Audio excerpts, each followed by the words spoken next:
شمع علم زمانے میں جلاتے جاؤ،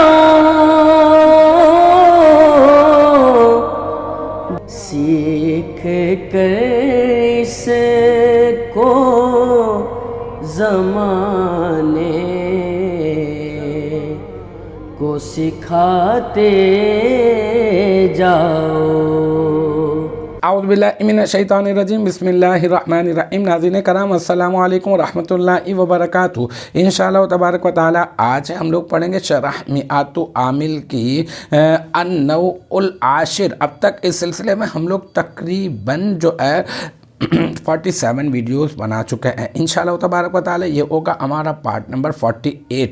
آج کی جو ہماری عبارت ہے وہ ہے ہما لاقتران مضمون الجملۃ بالنہار واللیل۔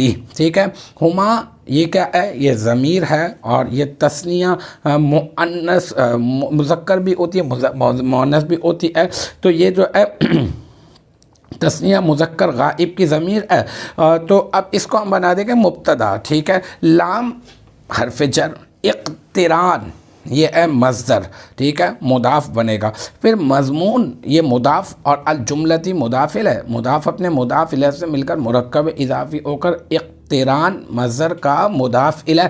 پھر با حرف جر، النہاری یہ بن جائے گا معطوف علیہ، کیونکہ واو آ رہا ہے نا، تو پھر واو حرف عطف، پھر اللیل یہ معطوف، پھر معطوف اپنے معطوف علیہ سے مل کر با حرف جر کا مجرور، جار اپنے مجرور سے مل کر بن جائے گا اقتران مصدر کا ظرف لغو۔ اقتران مصدر اپنے مضاف الیہ اور ظرف لغو سے مل کر لام حرف جر کا مجرور، اور لام حرف جر اپنے مجرور سے مل کر یہ بن جائے گا ثابتۃ، اسم فاعل کا ظرف مستقر۔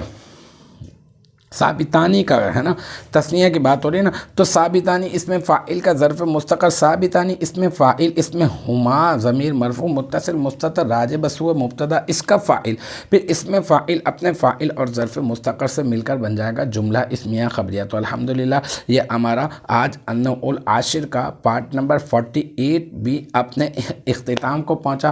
مجھے امید ہے کہ یہاں تک کی جو بات ہے وہ آپ کی سمجھ میں آ گئی ہوگی۔ انشاءاللہ تبارک و تعالی نیکسٹ ٹائم اگلی ویڈیو اگلی کلاس کے ساتھ ملاقات ہوگی۔ جب تک آپ اپنا بہت خیال رکھیے گا۔ وآخر دعوانا ان الحمدللہ رب العالمین۔